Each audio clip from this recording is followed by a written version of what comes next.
Hey, what's going on, guys? It's God Professor O coming through with a dose of that good yolk. I'm everywhere like broken glass. I'm around like a circle. Anyway, anyhow, let's get down to this round now. Today, I want to talk about spirit versus flesh. Now, what do I mean by that?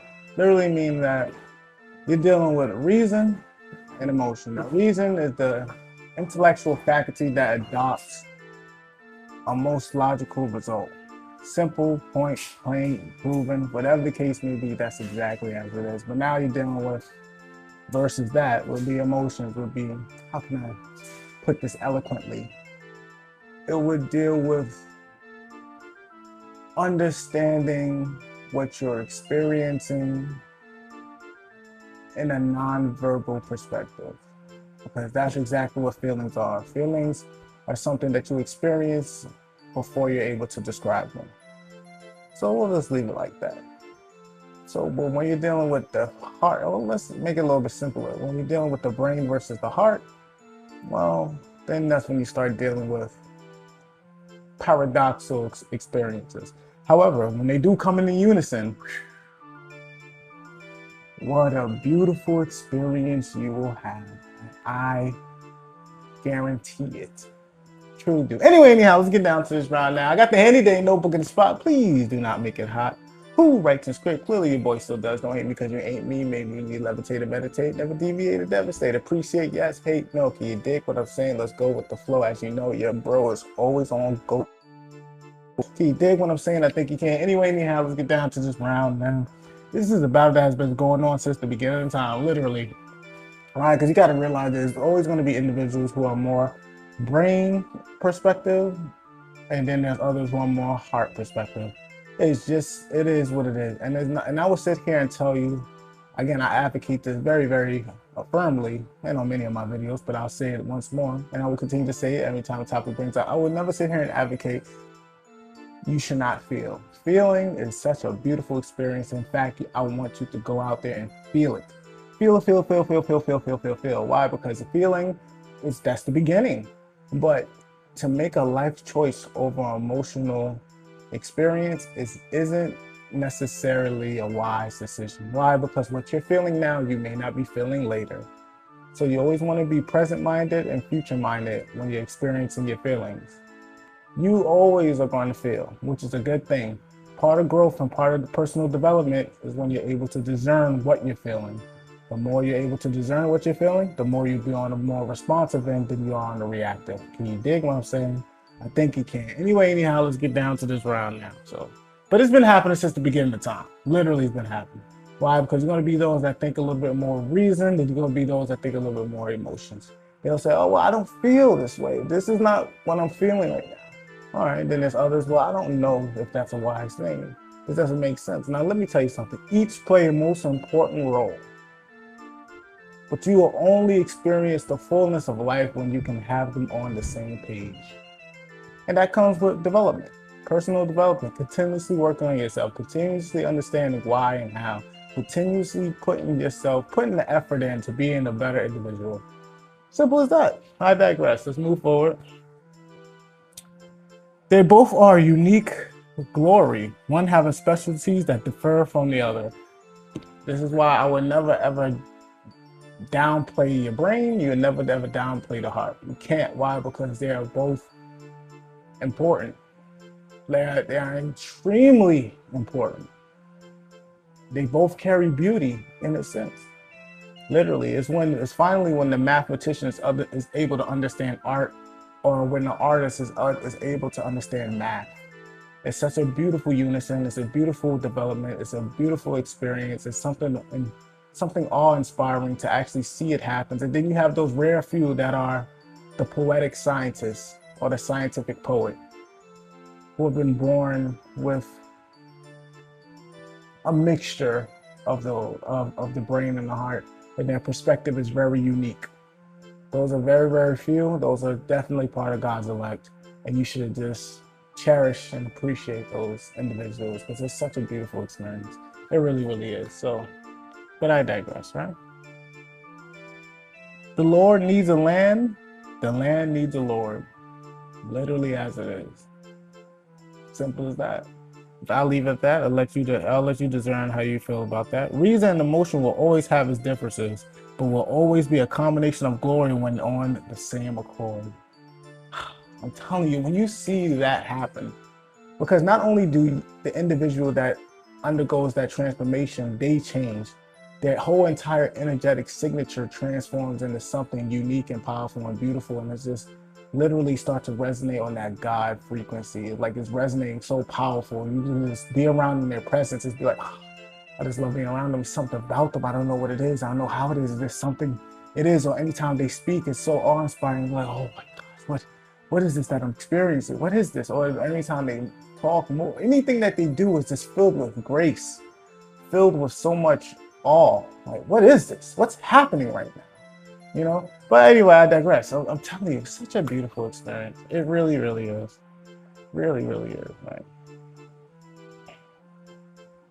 The little head will always make a fool of the big head. Now, this is what I'm talking about when we have the differences. And this is when you're dealing with the differences on a more underdeveloped situation. Why? Because when your lower self isn't developed in the proper direction, then that's when you start dealing with jealousy, envy, wrath, lustful. Then that's when the 7 deadly sins are in play. Or more so when your brain isn't developed in the proper direction, that's when logic becomes twisted. And then now it's more intertwined with the flesh. Like, you know what I'm saying? Like it's getting more, less reasonable and more personal. You know what I'm saying? Because when you're dealing with reason, it isn't attached to what's actually happening. It is attached to a more proper result and a more functional and solution. Simple as that. Now, when you're dealing with a twisted version of it, that's when it becomes more personable. And I'll never sit here and say, you know, self-preservation isn't always a necessity, because literally that's the first thing that always kicks in when individuals are dealing with each other. But what I am saying is that it becomes more selfish now. And now it becomes more like, you know, like this dude is just stingy. Like it's just isn't sharing. It isn't thinking about the greater good. And if it is thinking about the greater good, it's thinking about the greater good of how they're able to benefit. And again, I never will sit here and not advocate for self-preservation, because listen, you got to be able to preserve yourself. What I am saying is that at what cost? You know what I'm saying? But when you're dealing with the little head, and the little head will always make a fool of the big head, because the little head is thinking always of the now. It's always thinking of the flesh. And I need you to understand this. The reason why the flesh needs your brain, because you are a brain, and hopefully you're able to use it and discern your reality more properly, is that your flesh will always make a fool of your brain. Your heart will always make a fool out of logic, because it's going off of feelings. Because just in case what you feel now, you may not feel later. And to be able to feel is to be able to stay in a comfortable position. Because when you feel it, you know, think about it like this. This is why I'm such a fan of exercising. Because exercising is consistently and constantly putting you in a state of uncomfort to be able to get a result that will make you feel comfortable. So you won't be comfortable now, but you'll be comfortable later. And it's a guarantee you'll be comfortable later, because the results that you will be receiving now would be, or in that present time, every time you consistently work out or exercise, whatever the case may be, you'll be able to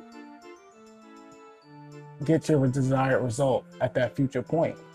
So it's an investment, and you're consistently making an investment. And that's dealing with faith, that's dealing with the power of belief, that's dealing with the fact that you know, like, all right, I may not have it now, but I will have it in due time. And that's not dealing with anything with the feeling. It's not instant gratified.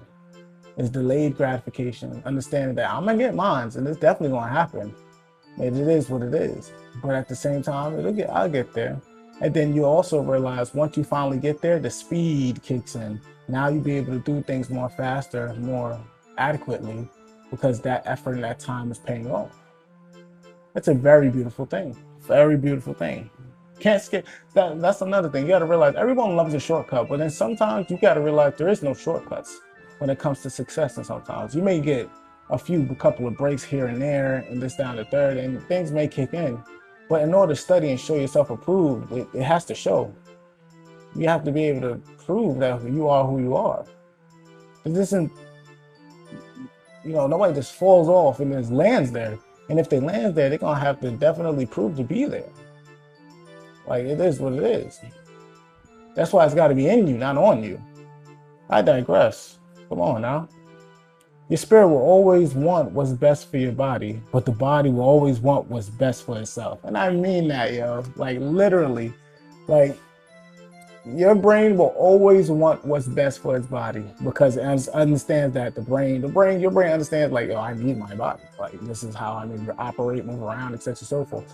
But the body will never think about the brain. It will always think about what's best for itself. I can expel more on it, but it's literally, that's what it is right there. It ain't no in between. All right. Trust when I tell you that your body has an opinion, and definitely does. So when you definitely when you decide that, you know what, I want to start eating more correct. I want to start exercising. I want to start this new hobby. I want to probably get a new job, whatever the case may be, something of some point of improvement, or some motion of improvement that breaks the norm, the average norm of your daily life.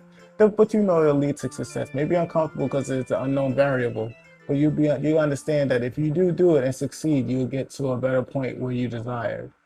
Your body will literally go against what you're saying because it's kind of like, yo, nah. And your brain will be in tune with it neither. Why? Because your brain likes repetition and normality.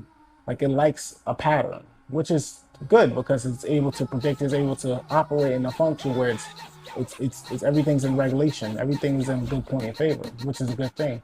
But understand that even in that case, you have to break or add in more to your cycle because remember, your brain has an opinion as well, just like your body has an opinion. But let's talk about the body's opinion because the body's opinion really can make you, it goes off what you're feeling. Like, oh, I just don't feel like it right now.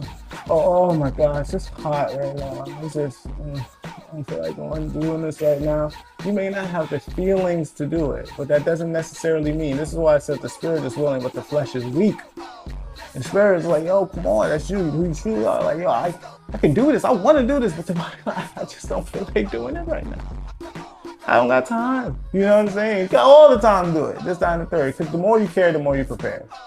Simple and plain like that. I'll leave it at that. I'll digress on that. You get it. You'll walk on me. You'll walk on me. Is that it?